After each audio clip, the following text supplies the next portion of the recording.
I have the high privilege and the distinct honor of presenting to you the President of the United States.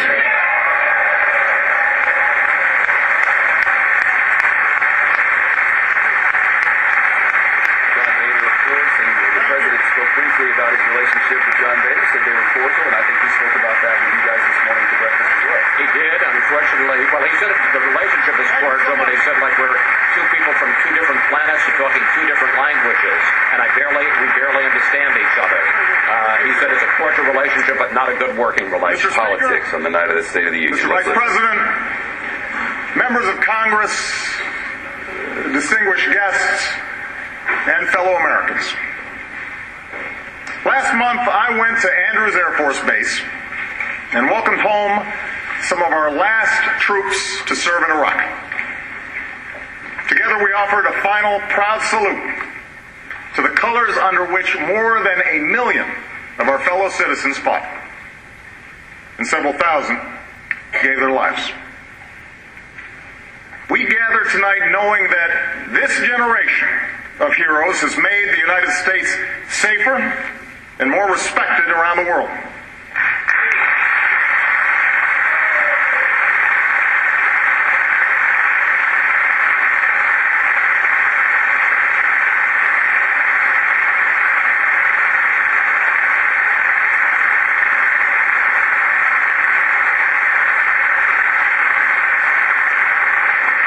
For the first time in 9 years, there are no Americans fighting in Iraq.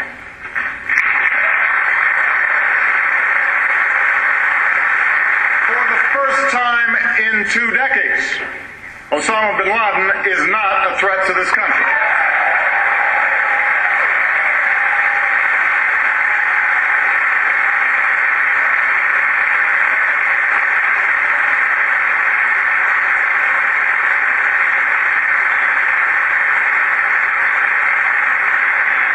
Most of Al-Qaeda's top lieutenants have been defeated. The Taliban's momentum has been broken, and some troops in Afghanistan have begun to come home. These achievements are a testament to the courage, selflessness, and teamwork of America's armed forces. At a time when too many of our institutions have let us down, they exceed all expectations. They're not consumed with personal ambition. They don't obsess over their differences. They focus on the mission at hand. They work together. Imagine what we could accomplish if we followed their example.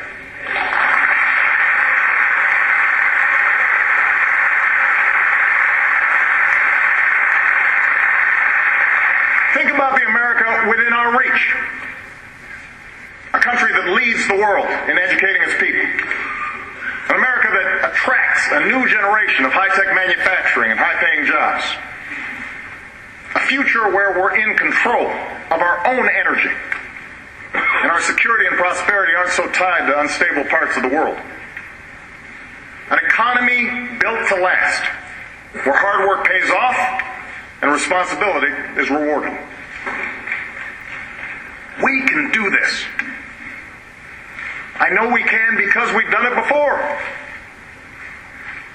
At the end of World War II, when another generation of heroes returned home from combat, they built the strongest economy and middle class the world has ever known.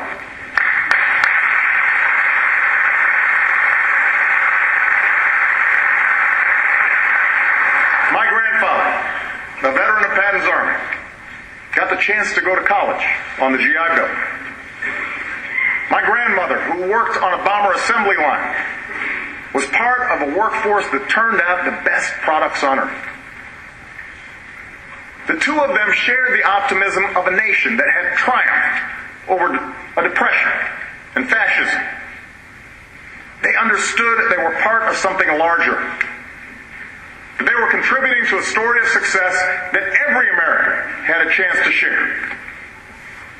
The basic American promise that if you worked hard, you could do well enough to raise a family, own a home, send your kids to college, and put a little away for retirement. The defining issue of our time is how to keep that promise alive. No challenge is more urgent. No debate is more important. We can either settle for a country where a shrinking number of people do really well, while a growing number of Americans barely get by. Or we can restore an economy where everyone gets a fair shot, and everyone does their fair share, and everyone plays by the same set of rules.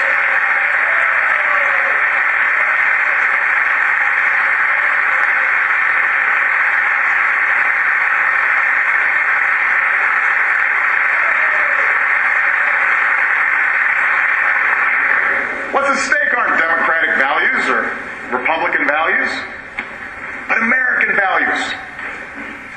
And we have to reclaim them. Let's remember how we got here. Long before the recession, jobs and manufacturing began leaving our shores. Technology made businesses more efficient, but also made some jobs obsolete. Folks at the top saw their incomes rise like never before. But most hardworking Americans struggled with costs that were growing, paychecks that weren't, and personal debt that kept piling up. In 2008, the house of cards collapsed. We learned that mortgages had been sold to people who couldn't afford or understand them. Banks had made huge bets and bonuses with other people's money. Regulators had looked the other way, or didn't have the authority to stop the bad behavior. It was wrong. It was irresponsible. And it plunged our economy into a crisis that put millions out of work, saddled us with more debt, and left innocent, hardworking Americans holding the bag. In the 6 months before I took office, we lost nearly 4 million jobs. And we lost another 4 million before our policies were in full effect. Those are the facts. But so are these. In the last 22 months, businesses have created more than 3 million jobs.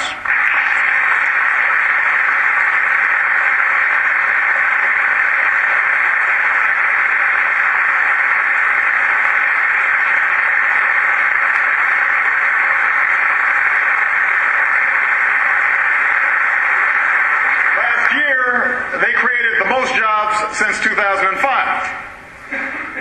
American manufacturers are hiring again, creating jobs for the first time since the late 1990s. Together, we've agreed to cut the deficit by more than $2 trillion. And we put in place new rules to hold Wall Street accountable so a crisis like this never happens again.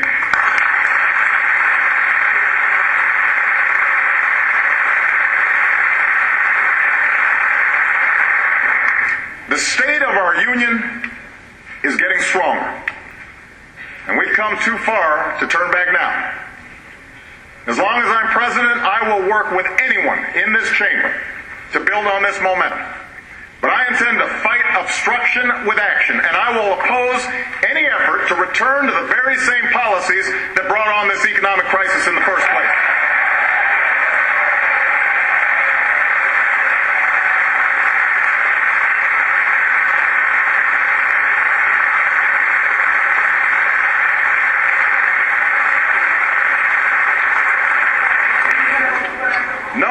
We will not go back to an economy weakened by outsourcing, bad debt, and phony financial profits.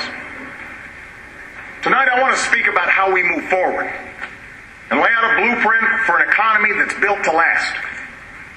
An economy built on American manufacturing, American energy, skills for American workers, and a renewal of American values. This blueprint begins with American manufacturing. On the day I took office, our auto industry was on the verge of collapse. Some even said we should let it die. With 1 million jobs at stake, I refused to let that happen. In exchange for help, we demanded responsibility. We got workers and automakers to settle their differences. We got the industry to retool and restructure. Today, General Motors is back on top as the world's #1 automaker.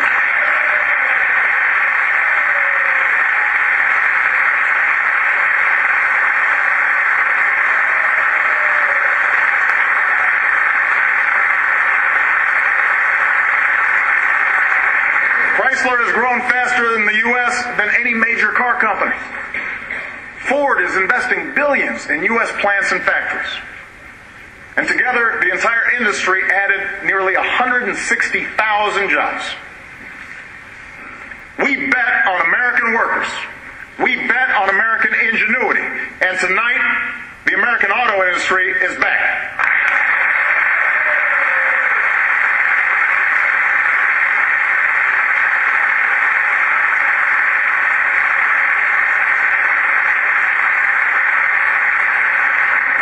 What's happening in Detroit can happen in other industries. It can happen in Cleveland, and Pittsburgh, and Raleigh. We can't bring every job back that's left our shore. But right now, it's getting more expensive to do business in places like China. Meanwhile, America is more productive. A few weeks ago, the CEO of Masterlock told me that it now makes business sense for him to bring jobs back home.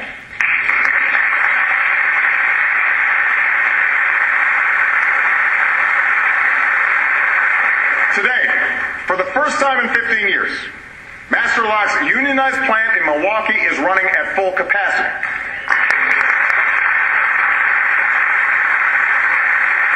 So, we have a huge opportunity at this moment to bring manufacturing back.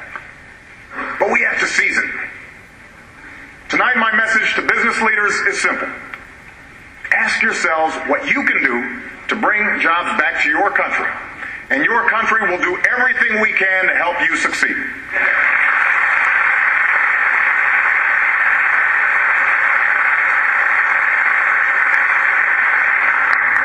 We should start with our tax code. Right now, companies get tax breaks for moving jobs and profits overseas. Meanwhile, companies that choose to stay in America get hit with one of the highest tax rates in the world. It makes no sense, and everyone knows it. So let's change it. First, if you're a business that wants to outsource jobs, you shouldn't get a tax deduction for doing it.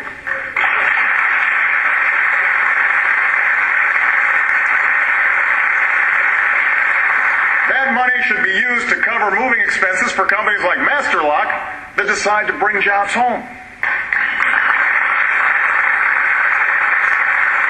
Second, no American company should be able to avoid paying its fair share of taxes by moving jobs and profits overseas.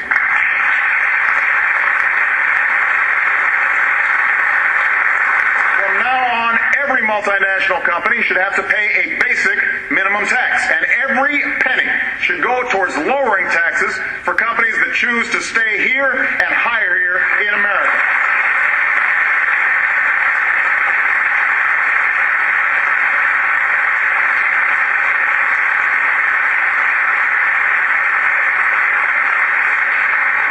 Third, if you're an American manufacturer, you should get a bigger tax cut. If you're a high-tech manufacturer, we should double the tax deduction you get for making your products here. And if you want to relocate in a community that was hit hard when a factory left town, you should get help financing a new plant, equipment, or training for new workers. So my message is simple. It is time to stop rewarding businesses that ship jobs overseas and start rewarding companies that create jobs right here in America. Send me these tax reforms, and I will sign them right away.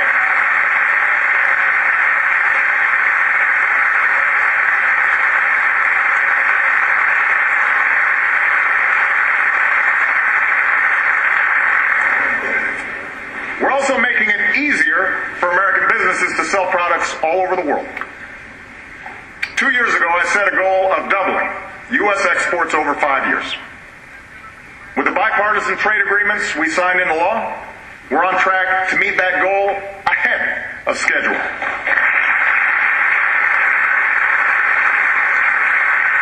Soon there will be millions of new customers for American goods in Panama, Colombia, and South Korea. Soon there will be new cars on the streets of Seoul imported from Detroit and Toledo and Chicago.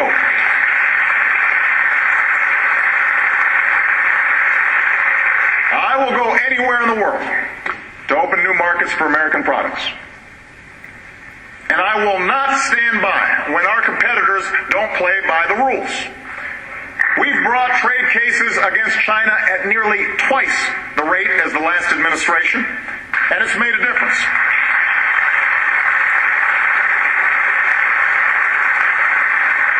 Over 1,000 Americans are working today because we stopped a surge in Chinese tires. But we need to do more. It's not right when another country lets our movies, music, and software be pirated. It's not fair when foreign manufacturers have a leg up on ours only because they're heavily subsidized. Tonight I'm announcing the creation of a trade enforcement unit that will be charged with investigating unfair trading practices in countries like China. There will be more inspections. There will be more inspections to prevent counterfeit or unsafe goods from crossing our borders. And this Congress should make sure that no foreign company has an advantage over American manufacturing when it comes to accessing financing or new markets like Russia.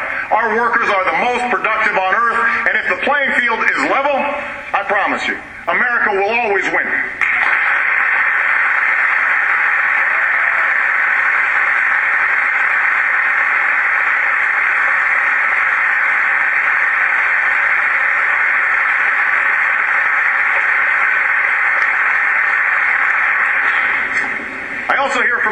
Leaders who want to hire in the United States, but can't find workers with the right skills.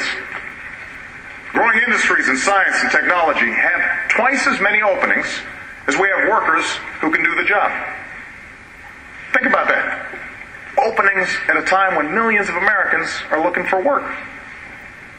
It's inexcusable, and we know how to fix it.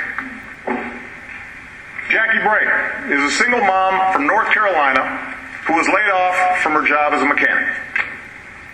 Then Siemens opened a gas turbine factory in Charlotte and formed a partnership with Central Piedmont Community College.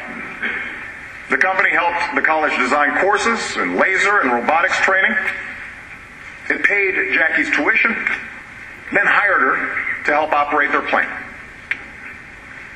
I want every American looking for work to have the same opportunity as Jackie did. Join me in a national commitment to train 2 million Americans with skills that will lead directly to a job.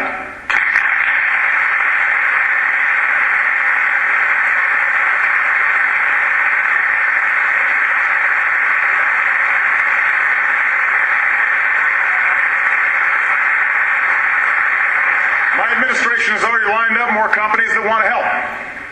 Model partnerships between businesses like Siemens and community colleges in places like Charlotte and Orlando and Louisville are up and running.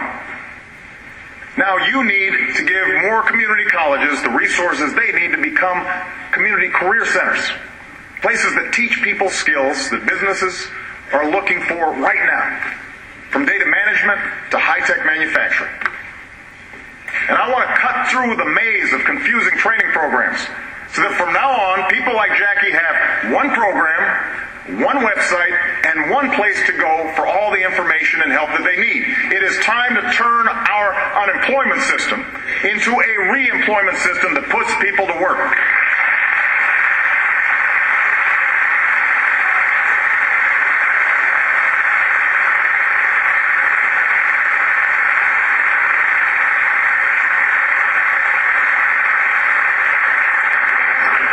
Reforms will help people get jobs that are open today. But to prepare for the jobs of tomorrow, our commitment to skills and education has to start earlier. For less than 1% of what our nation spends on education each year, we've convinced nearly every state in the country to raise their standards for teaching and learning. The first time that's happened in a generation. But challenges remain, and we know how to solve them. At a time when other countries are doubling down on education, tight budgets have forced states to lay off thousands of teachers. We know a good teacher can increase the lifetime income of a classroom by over $250,000. A great teacher can offer an escape from poverty to the child who dreams beyond his circumstance. Every person in this chamber can point to a teacher who changed the trajectory of their lives. Most teachers work tirelessly with modest pay, sometimes digging into their own pocket for school supplies just to make a difference. Teachers matter. So instead of bashing them, we're defending the status quo. Let's offer schools a deal. Give them the resources to keep good teachers on the job and reward the best ones. And in return, grant schools flexibility to teach with creativity and passion, to stop teaching to the test, and to replace teachers who just aren't helping kids learn. That's a bargain worth making.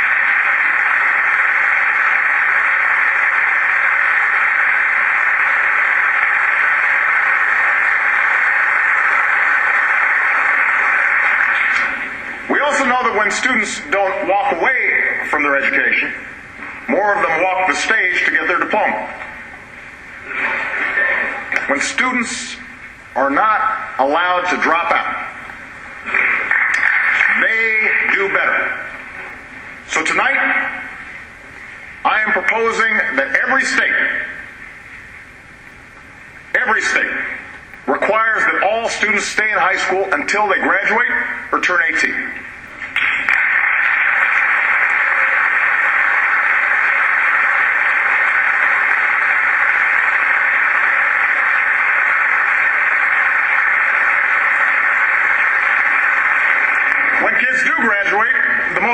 Challenge can be the cost of college. At a time when Americans owe more in tuition debt than credit card debt, this Congress needs to stop the interest rates on student loans from doubling in July.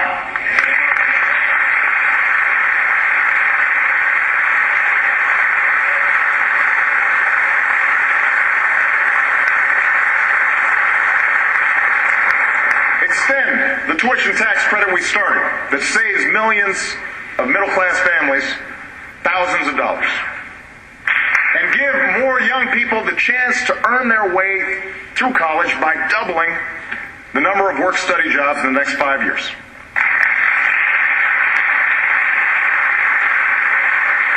Of course, it's not enough for us to increase student aid. We can't just keep subsidizing skyrocketing tuition. We'll run out of money. States also need to do their part by making higher education a higher priority in their budgets.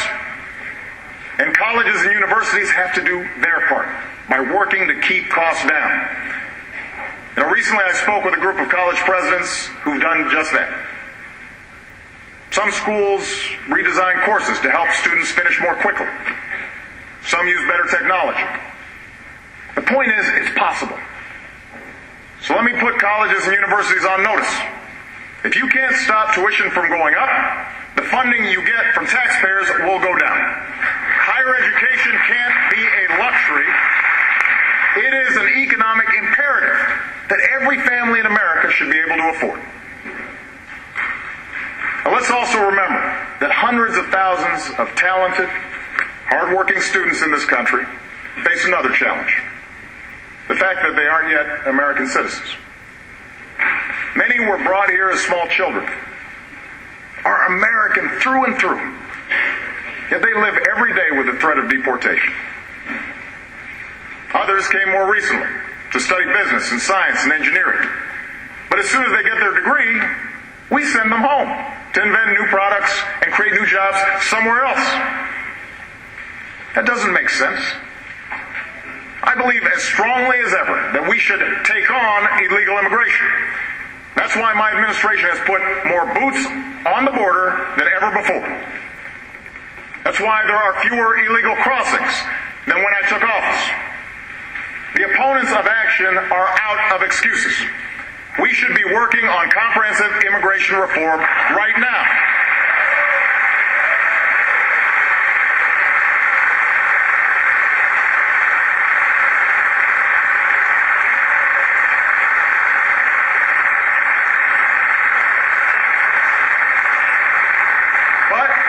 If election year politics keeps Congress from acting on a comprehensive plan, let's at least agree to stop expelling responsible young people who want to staff our labs, start new businesses, defend this country. Send me a law that gives them the chance to earn their citizenship. I will sign it right away.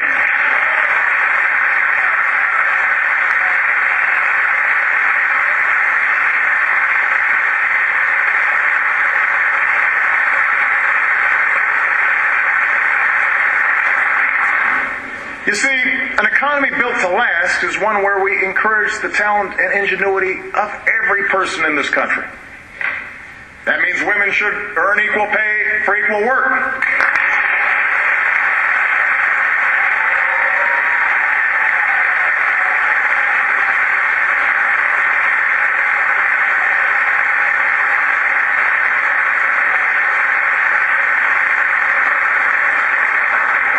We should support everyone who's willing to work, and every risk taker and entrepreneur who aspires to become the next Steve Jobs. After all, innovation is what America has always been about. Most new jobs are created in startups and small businesses. So let's pass an agenda that helps them succeed. Tear down regulations that prevent aspiring entrepreneurs from getting the financing to grow. Expand tax relief to small businesses that are raising wages and creating good jobs. Both parties agree on these ideas. So put them in a bill and get it on my desk this year.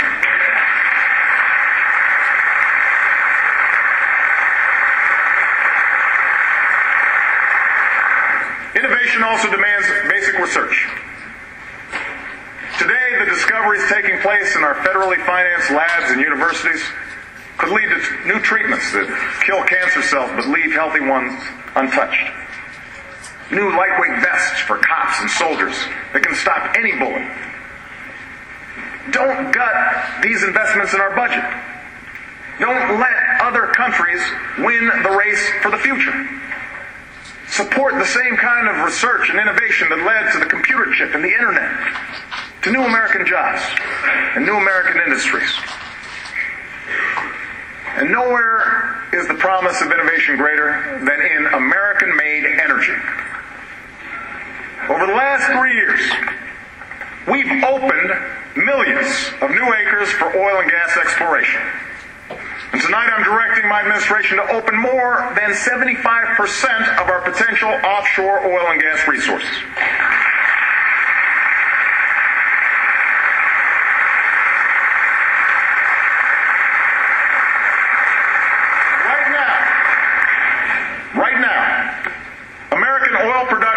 Is the highest that it's been in 8 years. That's right, 8 years. Not only that, last year we relied less on foreign oil than in any of the past 16 years.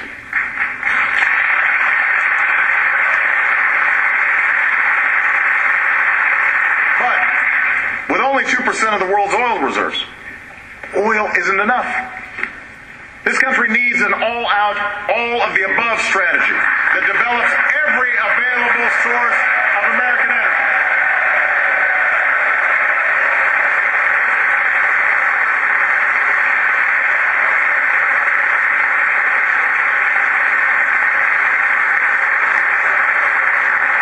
A strategy that's cleaner, cheaper, and full of new jobs. We have a supply of natural gas that can last America nearly 100 years. And my administration will take every possible action to safely develop this energy. The experts believe this will support more than 600,000 jobs by the end of the decade. And I'm requiring all companies that drill for gas on public lands to disclose the chemicals they use. Because America will develop this resource without putting the health and safety of our citizens at risk. The development of natural gas will create jobs and power trucks and factories that are cleaner and cheaper, proving that we don't have to choose between our environment and our economy. And by the way, it was public research dollars over the course of 30 years that helped develop the technologies to extract all this natural gas out of shale rock, reminding us that government support is critical in helping businesses get new energy ideas off the ground. Now, what's true for natural gas is just as true for clean energy. In 3 years, our partnership with the private sector has already positioned America to be the world's leading manufacturer of high-tech batteries. Because of federal investments, renewable energy use has nearly doubled, and thousands of Americans have jobs because of it. When Brian Ritterby was laid off from his job making furniture, he said he worried that at 55, no one would give him a second chance. But he found work at Energetics, the wind turbine manufacturer in Michigan. Before the recession, the factory only made luxury yachts. Today it's hiring workers like Brian, who said, "I'm proud to be working in the industry of the future." Our experience with shale gas, our experience with natural gas, shows us that the payoffs on these public investments don't always come right away. Some technologies don't pan out. Some companies fail. But I will not walk away from the promise of clean energy. I will not walk away from workers like Brian.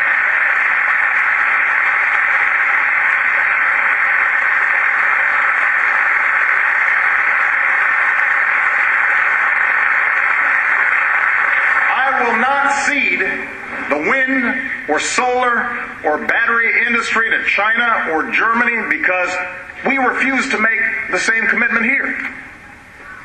We've subsidized oil companies for a century. That's long enough.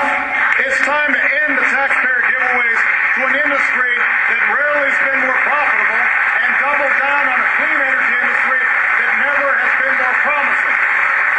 Pass clean energy tax credits. Create these jobs.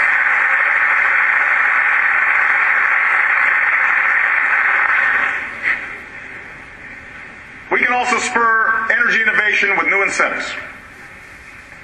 The differences in this chamber may be too deep right now to pass a comprehensive plan to fight climate change. But there's no reason why Congress shouldn't at least set a clean energy standard that creates a market for innovation. So far, you haven't acted. Well, tonight, I will. I'm directing my administration to allow the development of clean energy on enough public land to power 3 million homes. And I'm proud to announce that the Department of Defense, working with us, the world's largest consumer of energy, will make one of the largest commitments to clean energy in history, with the Navy purchasing enough capacity to power 250,000 homes a year.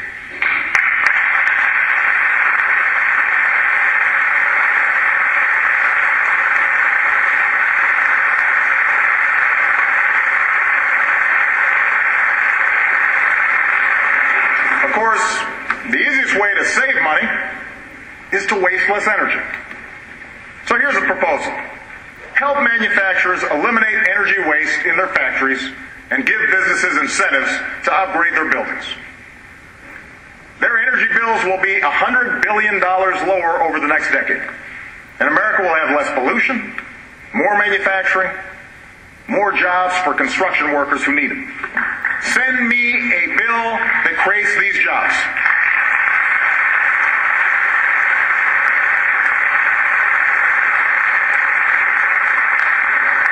Building this new energy future should be just one part of a broader agenda to repair America's infrastructure.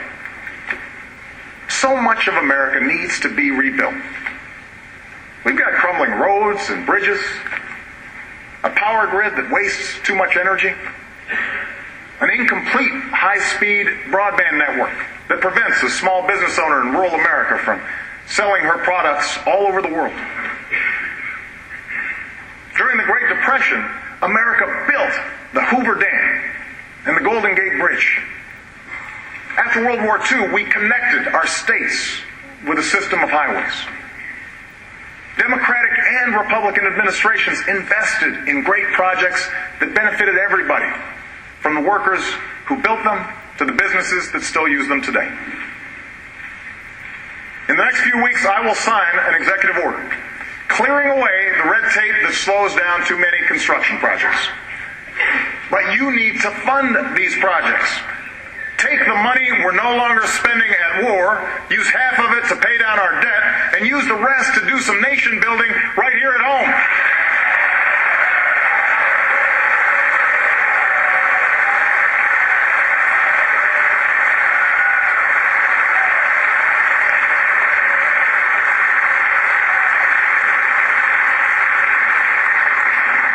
There's never been a better time to build, especially since the construction industry was one of the hardest hit when the housing bubble burst. Of course, construction workers weren't the only ones who were hurt. So were millions of innocent Americans who've seen their home values decline. And while government can't fix the problem on its own, responsible homeowners shouldn't have to sit and wait for the housing market to hit bottom to get some relief. And that's why I'm sending this Congress a plan that gives every responsible homeowner the chance to save about $3,000 a year on their mortgage by refinancing at historically low rates. No more red tape, no more runaround from the banks. A small fee on the largest financial institutions will ensure that it won't add to the deficit and will give those banks that were rescued by taxpayers a chance to repay a deficit of trust.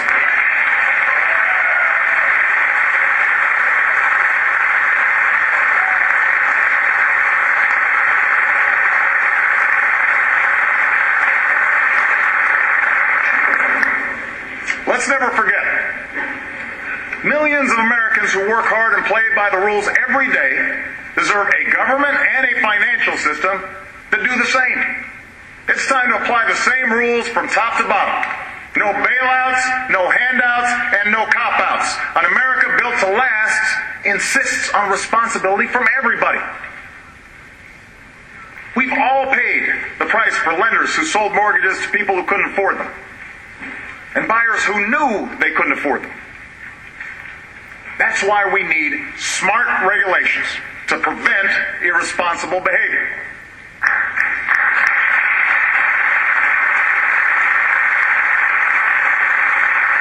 Rules to prevent financial fraud, or toxic dumping, or faulty medical devices. These don't destroy the free market. They make the free market work better. Now, there's no question that some regulations are outdated, unnecessary, or too costly. In fact, I've approved fewer regulations in the first 3 years of my presidency than my Republican predecessor did in his.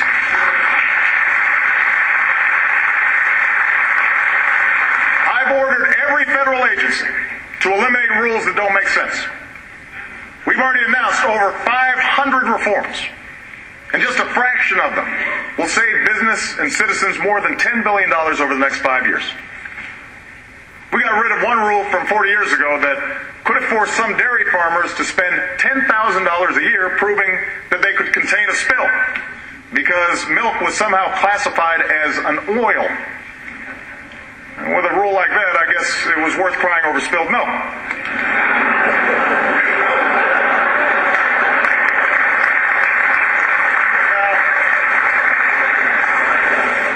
I'm confident a farmer can contain a milk spill without a federal agency looking over his shoulder.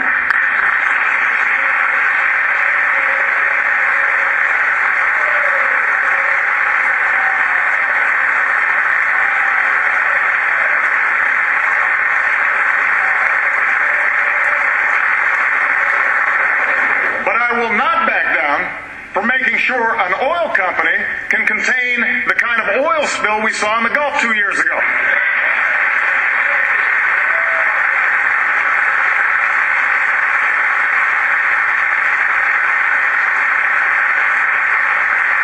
I will not back down from protecting our kids from mercury poisoning, or making sure that our food is safe and our water is clean.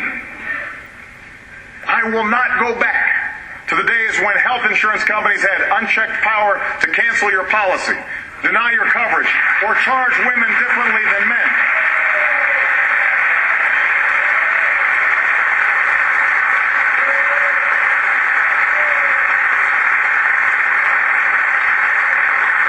And I will not go back to the days when Wall Street was allowed to play by its own set of rules.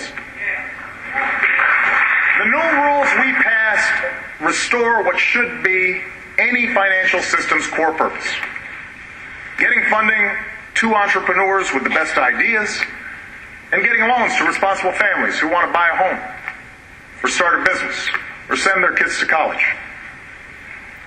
So, if you are a big bank or financial institution, you're no longer allowed to make risky bets with your customers' deposits.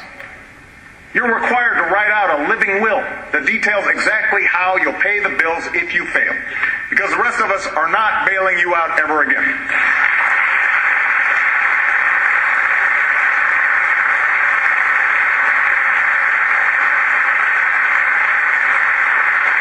And if you're a mortgage lender, or a payday lender, or a credit card company, the days of signing people up for products they can't afford with confusing forms and deceptive practices, those days are over.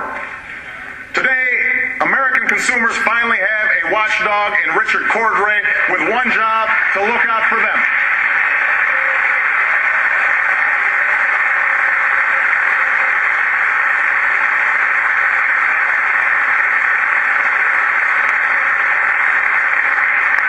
We'll also establish a financial crimes unit of highly trained investigators to crack down on large-scale fraud and protect people's investments. Some financial firms violate major anti-fraud laws because there's no real penalty for being a repeat offender.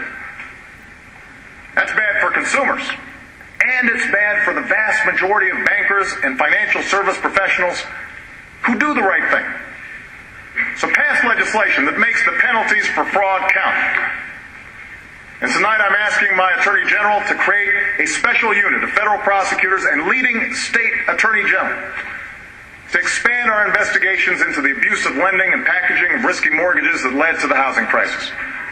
This new unit will hold accountable those who broke the law, speed assistance to homeowners, and help turn the page on an era of recklessness that hurts so many Americans. Now, a return to the American values of fair play and shared responsibility will help protect our people and our economy. But it should also guide us as we look to pay down our debt and invest in our future. Right now, our most immediate priority is stopping a tax hike on 160 million working Americans while the recovery is still fragile.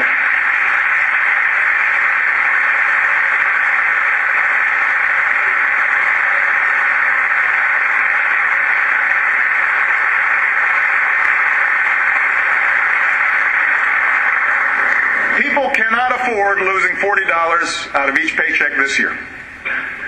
There are plenty of ways to get this done. So let's agree right here, right now. No side issues, no drama.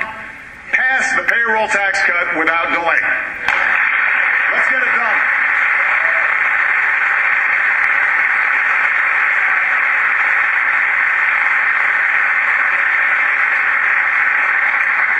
When it comes to the deficit, we've already agreed to more than $2 trillion in cuts and savings. But we need to do more. And that means making choices. Right now, we're poised to spend nearly $1 trillion more on what was supposed to be a temporary tax break for the wealthiest 2% of Americans. Right now, because of loopholes and shelters in the tax code, a quarter of all millionaires pay lower tax rates than millions of middle-class households. Right now, Warren Buffett pays a lower tax rate than his secretary. Do we want to keep these tax cuts for the wealthiest Americans, or do we want to keep our investments in everything else, like education and medical research, a strong military, and care for our veterans. Because if we're serious about paying down our debt, we can't do both. The American people know what the right choice is. So do I. As I told the Speaker this summer, I'm prepared to make more reforms that rein in the long-term costs of Medicare and Medicaid and strengthen Social Security, so long as those programs remain a guarantee of security for seniors. But in return, we need to change our tax codes so that people like me and an awful lot of members of Congress pay our fair share of taxes.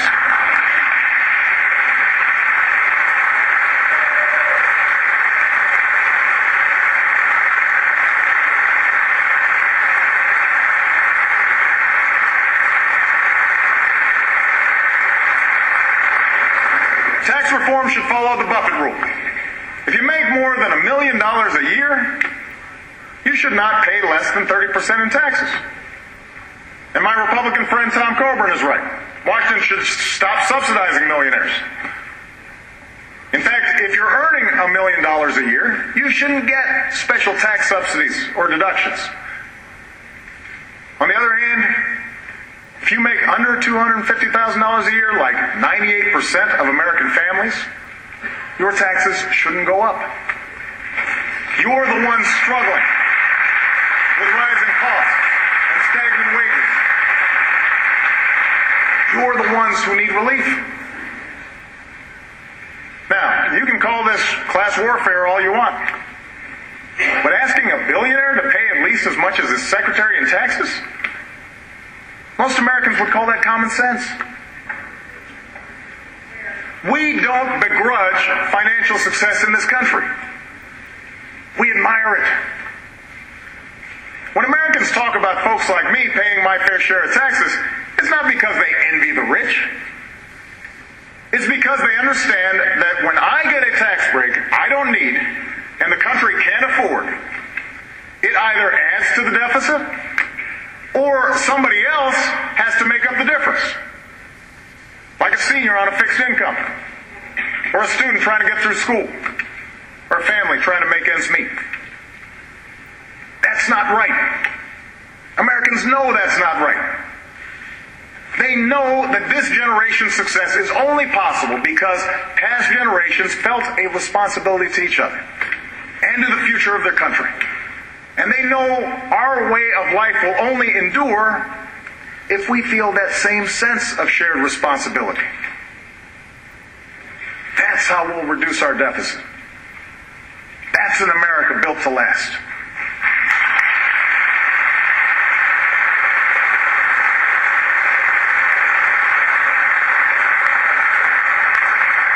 Now, I recognize that people watching tonight have differing views about taxes and debt, energy, and health care.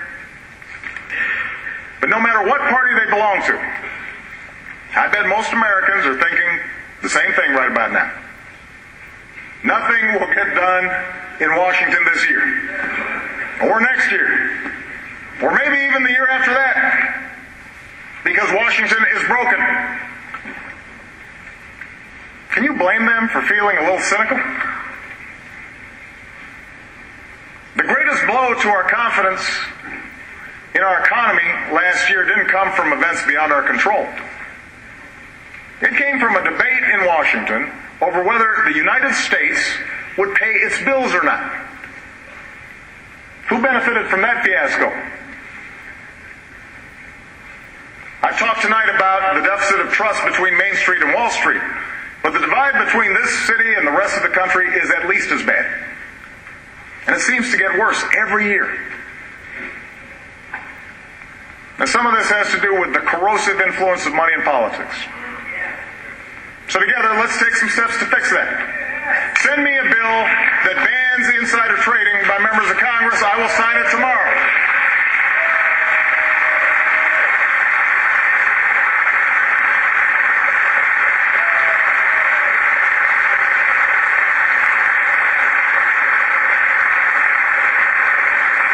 Let's limit any elected official from owning stocks in industries they impact.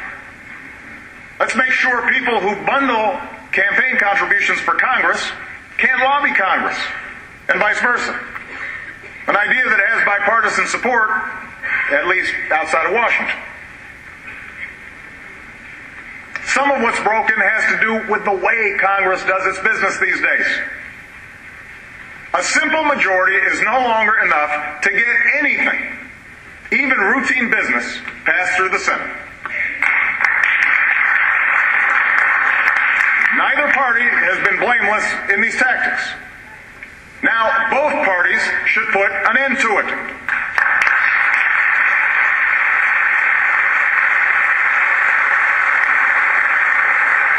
For starters, I ask the Senate to pass a simple rule that all judicial and public service nominations receive a simple up or down vote within 90 days.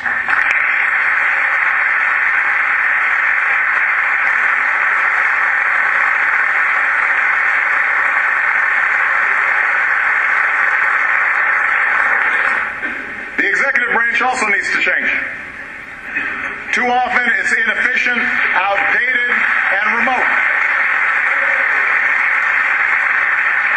That's why I've asked this Congress to grant me the authority to consolidate the federal bureaucracy so that our government is leaner, quicker, and more responsive to the needs of the American people.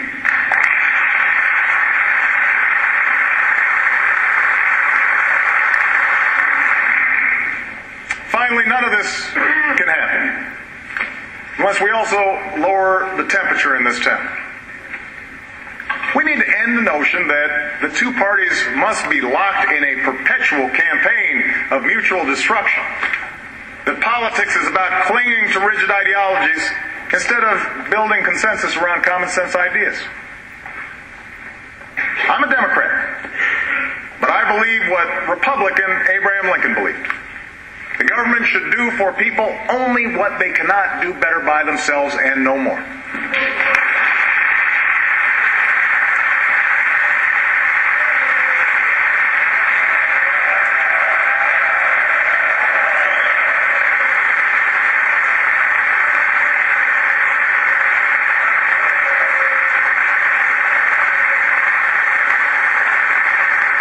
Why my education reform offers more competition and more control for schools and states. That's why we're getting rid of regulations that don't work. That's why our health care law relies on a reformed private market, not a government program. On the other hand, even my Republican friends who complain the most about government spending have supported federally financed roads and clean energy projects and federal offices for the folks back home. The point is, we should all want a smarter, more effective government. And while we may not be able to bridge our biggest philosophical differences this year, we can make real progress. With or without this Congress, I will keep taking actions that help the economy grow. But I can do a whole lot more with your help. Because when we act together, there's nothing the United States of America can achieve.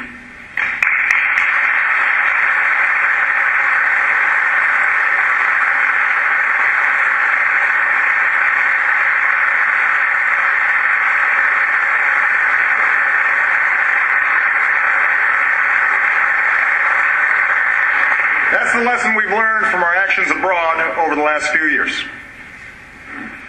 Ending the Iraq War has allowed us to strike decisive blows against our enemies. From Pakistan to Yemen, the Al-Qaeda operatives who remain are scrambling, knowing that they can't escape the reach of the United States of America.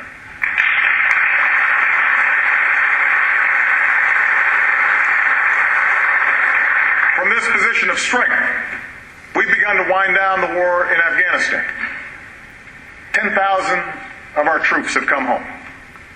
23,000 more will leave by the end of this summer. This transition to Afghan lead will continue, and we will build an enduring partnership with Afghanistan so that it is never again a source of attacks against America.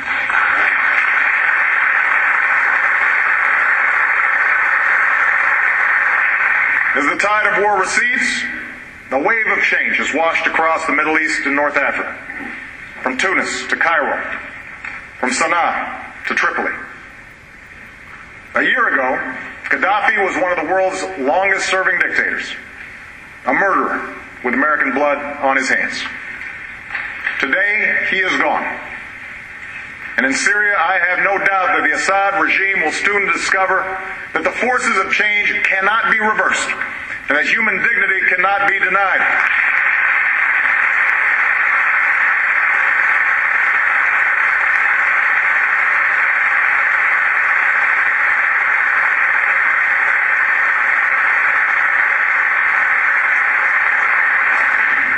How this incredible transformation will end remains uncertain. But we have a huge stake in the outcome. And while it's ultimately up to the people of the region to decide their fate, we will advocate for those values that have served our own country so well. We will stand against violence and intimidation. We will stand for the rights and dignity of all human beings, men and women, Christians, Muslims, and Jews. We will support policies that lead to strong and stable democracies and open markets, because tyranny is no match for liberty. And we will safeguard America's own security against those who threaten our citizens, our friends, and our interests. Look at Iran. Through the power of our diplomacy, a world that was once divided about how to deal with Iran's nuclear program now stands as one. The regime is more isolated than ever before. Its leaders are faced with crippling sanctions. And as long as they shirk their responsibilities, this pressure will not relent. But there be no doubt, America is determined to prevent Iran from getting a nuclear weapon, and I will take no options off the table to achieve that goal.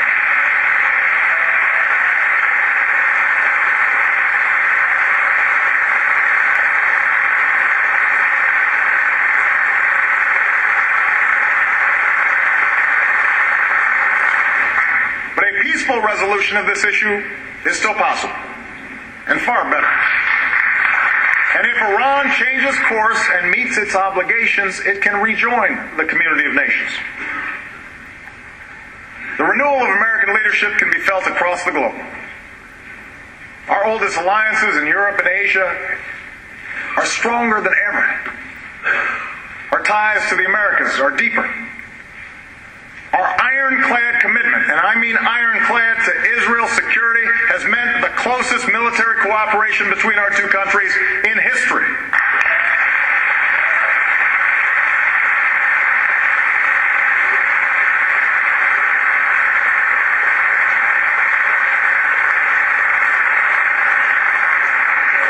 We've made it clear that America is a Pacific power, and a new beginning in Burma has lit a new hope.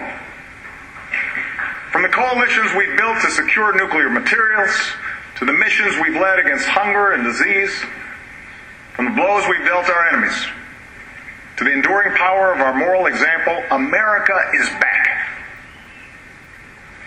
Anyone who tells you otherwise, anyone who tells you that America is in decline or that our influence has waned, doesn't know what they're talking about.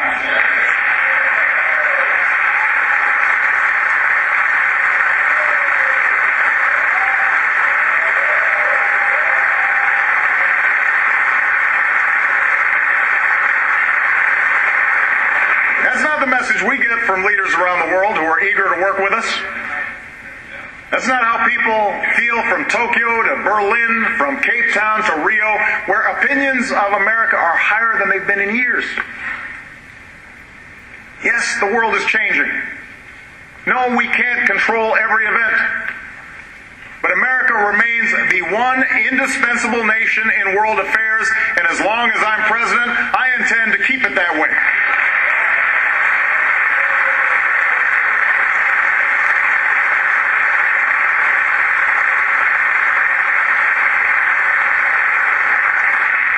That's why, working with our military leaders, I've proposed a new defense strategy that ensures we maintain the finest military in the world while saving nearly $500 billion in our budget. To stay one step ahead of our adversaries, I've already sent this Congress legislation that will secure our country from the growing dangers of cyber threats.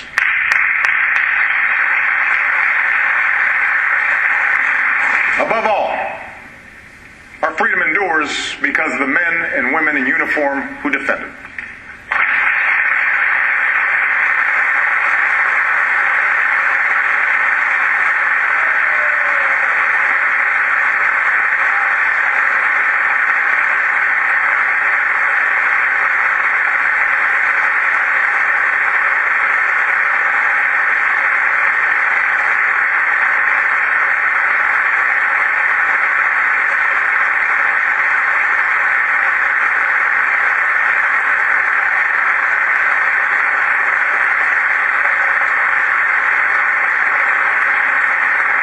As they come home, we must serve them as well as they've served us. That includes giving them the care and the benefits they have earned, which is why we've increased annual VA spending every year I've been president.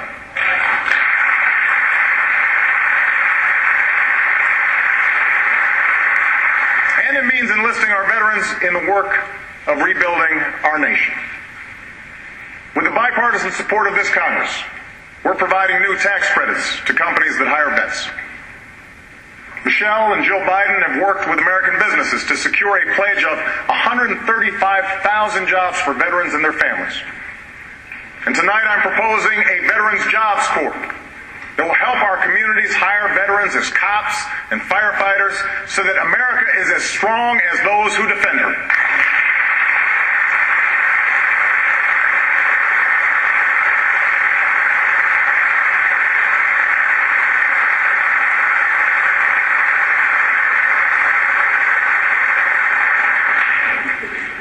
Which brings me back to where I began.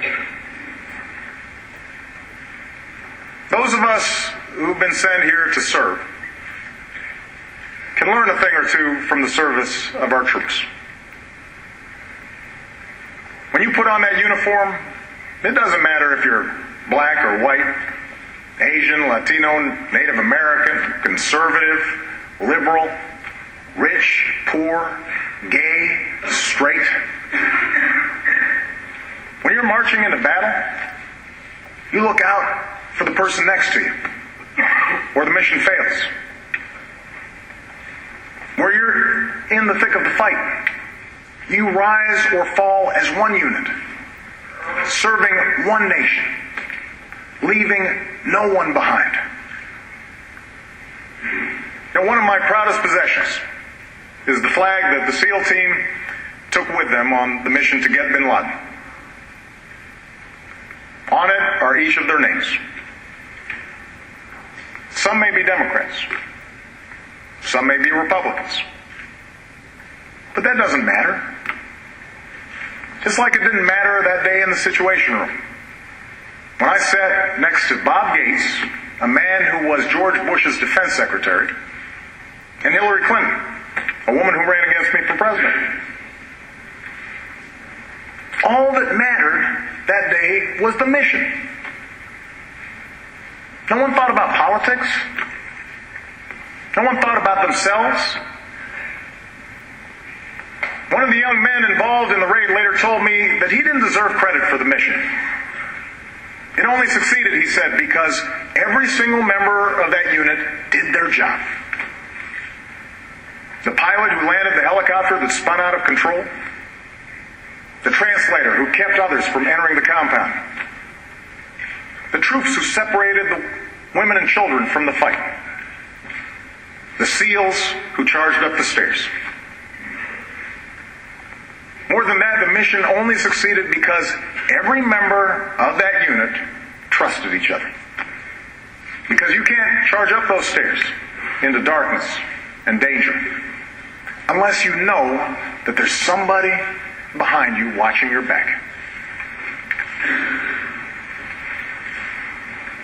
So it is with America. Each time I look at that flag, I'm reminded that our destiny is stitched together like those 50 stars and those 13 stripes. No one built this country on their own. This nation is great because we built it together. This nation is great because we worked as a team. This nation is great because we get each other's backs. And if we hold fast to that truth in this this moment of trial, there is no challenge too great, no mission too hard. As long as we are joined in common purpose, as long as we maintain our common resolve, our journey moves forward, and our future is hopeful, and the state of our union will always be strong. Thank you. God bless you, and God bless the United States.